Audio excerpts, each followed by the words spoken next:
Hi friends, எல்லோரும் எப்படி இருக்கீங்க? நல்லா இருக்கீங்களா? சாப்பிட்டீங்களா? ஓகே, வாங்க வீடியோக்குள்ளே போகலாம். அதுக்கு முன்னாடி என் சேனலை சப்ஸ்கிரைப் பண்ணாதவங்க சப்ஸ்கிரைப் பண்ணுங்கள். பக்கத்துலேயே இருக்கிற பெல் பட்டனை கிளிக் பண்ணுங்கள். அப்போ தான் நான் போடுற வீடியோவை நீங்கள் மிஸ் பண்ணாமல் பார்க்கலாம். ஓகே ஃப்ரெண்ட்ஸ், இன்றைக்கி நம்ம பார்க்க போகிற ரெசிபி ஒரு சூப்பரான லஞ்ச் பாக்ஸ் ரெசிபி தான் பார்க்க போகிறோம். குடைமிளகாய் வச்சு ஒரு சூப்பரான ரைஸ் எப்படி பண்ணுறது அப்படின்ட்டு பார்க்கலாம். இந்த ரைஸ் ரொம்ப சூப்பராக செம டேஸ்ட்டாக இருக்கும். பாருங்கள், ரைஸ் எவ்வளோ சூப்பராக வந்திருக்கு அப்படின்ட்டு. வாங்க இப்போ இந்த சூப்பரான சுவையான ஹெல்த்தியான குடைமிளகாய் ரைஸ் எப்படி பண்ணுறது அப்படின்ட்டு பார்க்கலாம். இப்போ குடைமிளகாயை கட் பண்ணி எடுத்துக்கலாம்.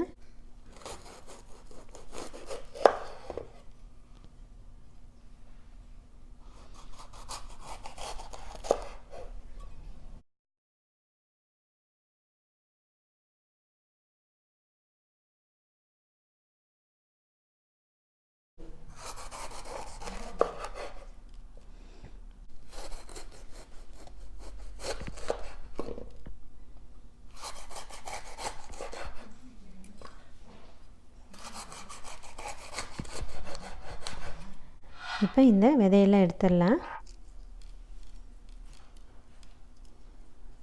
இந்த மாதிரி எல்லாத்தையும் சீட்ஸ் எல்லாம் ரிமூவ் பண்ணி எடுத்துக்கலாம். இப்போ விதையெல்லாம் எடுத்தாச்சு. பாயில் பண்ணி எடுத்துக்கலாம். இப்போ வாட்டர் நல்லா கொதி வரட்டும். இப்போ வாட்டர் நல்லா கொதிக்குது. கட் பண்ணி வச்சுருக்கிற குடமிளகாயை இதில் ஆட் பண்ணிடலாம்.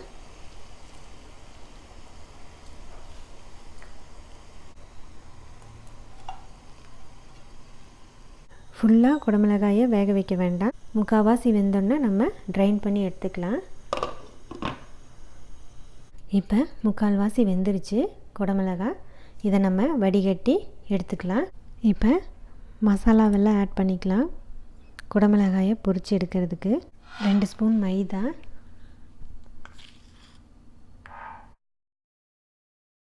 2 ஸ்பூன் அரிசி மாவு,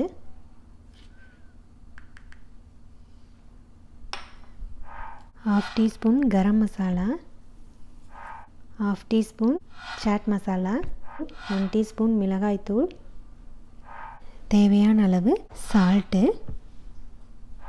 1 டீஸ்பூன் பூண்டு பேஸ்ட்டு, 1/2 டீஸ்பூன் இஞ்சி பேஸ்ட்டு, 2 டேபிள் ஸ்பூன் கார்ன்ஃப்ளவர் மாவு, கொஞ்சம் வாட்டர் ஆட் பண்ணி கெட்டியாக கரைச்சிக்கலாம்.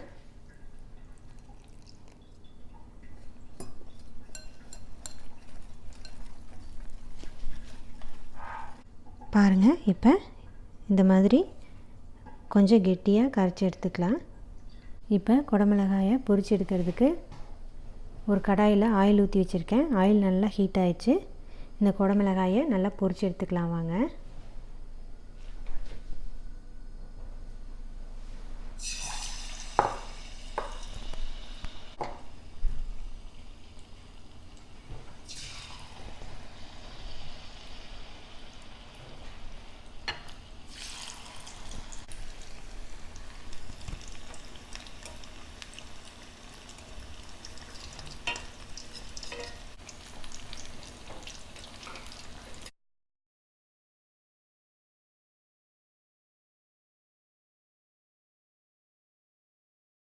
பாருங்கள், நல்லா சூப்பராக கிறிஸ்பியாக ஃப்ரை ஆயிடுச்சு. இப்போ இதை எடுத்துடலாம்.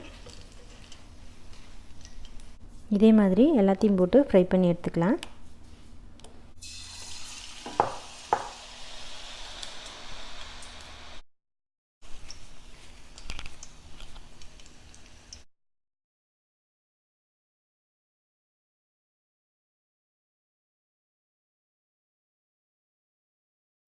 குடமிளகாய் எல்லாத்தையும் ஃப்ரை பண்ணி எடுத்துட்டேன்.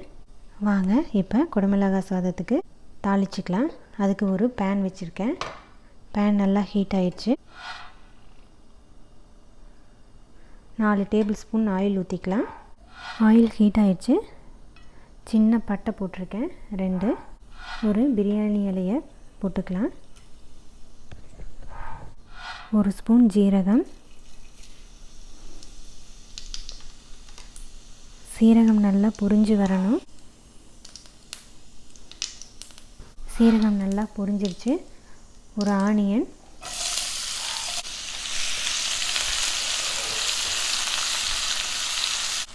ஆனியனை நல்லா பச்சை வாசனை போகிற அளவுக்கு வதக்கிடலாம் ஆயில்லையே. ஆனியனை நல்லா வதக்கிட்டோம். இப்போ ஒரு தக்காளி ஆட் பண்ணுறேன்.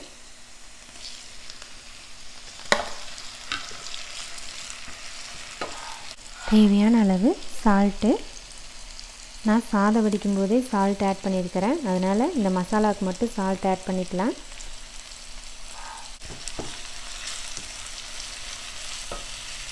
பூண்டு பேஸ்ட்டு 3/4 ஸ்பூன் ஆட் பண்ணுறேன்.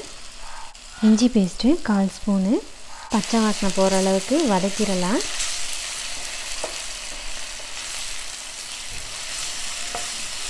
இப்போ இஞ்சி பூண்டு பச்சை வாசனை எல்லாம் போயிடுச்சு. 1/2 டீஸ்பூன் மிளகாய்த்தூள், 1/4 டீஸ்பூன் மஞ்சள் தூள், 1/2 டீஸ்பூன் கரம் மசாலா தூள் போட்டு நல்லா வதக்கிடலாம்.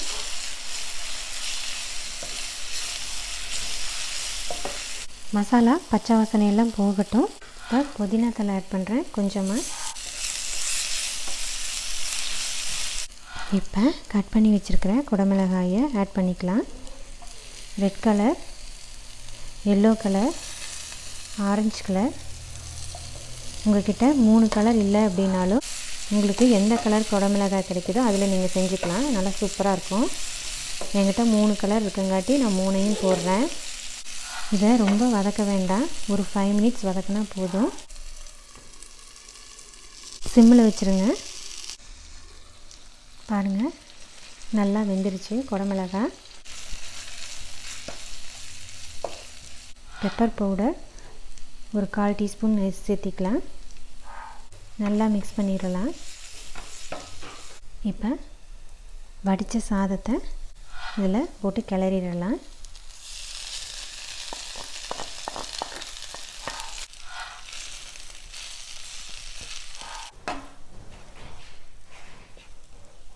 ஒரு ஸ்பூன் அளவுக்கு லெமன் பிழிஞ்சு விட்டுடலாம்.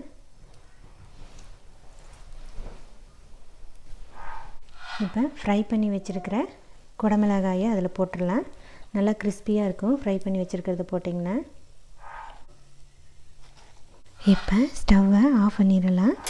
இப்போ மல்லித்தழை தூவி விட்டுடலாம். அவ்வளோதான். இப்போ நம்மளோட சூப்பரான குடமிளகாய் சாதம் தயாராகிடுச்சு. பாருங்கள் எவ்வளோ கலர்ஃபுல்லாக சூப்பராக வந்திருக்கு அப்படின்ட்டு. இந்த ரெசிப்பியை உங்கள் வீட்டில் நீங்கள் மறக்காமல் ட்ரை பண்ணி பாருங்கள். இந்த ரெசிபி உங்களுக்கு பிடிச்சிருந்தது அப்படின்னா லைக் பண்ணுங்கள், ஷேர் பண்ணுங்கள், கமெண்ட் பாக்ஸில் கமெண்ட் பண்ணுங்கள். என் சேனலை சப்ஸ்கிரைப் பண்ணாதவங்க சனா டெலிசியஸ் குக்கிங்க்கு சப்ஸ்கிரைப் பண்ணுங்கள். பக்கத்துலேயே இருக்கிற பெல் பட்டனை கிளிக் பண்ணுங்கள். அப்போ தான் நான் போடுற வீடியோவை நீங்கள் மிஸ் பண்ணாமல் பார்க்கலாம். ஓகே ஃப்ரெண்ட்ஸ், நான் மறுபடியும் இதே மாதிரி வேறொரு சூப்பரான ரெசிபியுடன் உங்களை வந்து சந்திக்கும் வரை நன்றி, வணக்கம், take care, bye bye friends.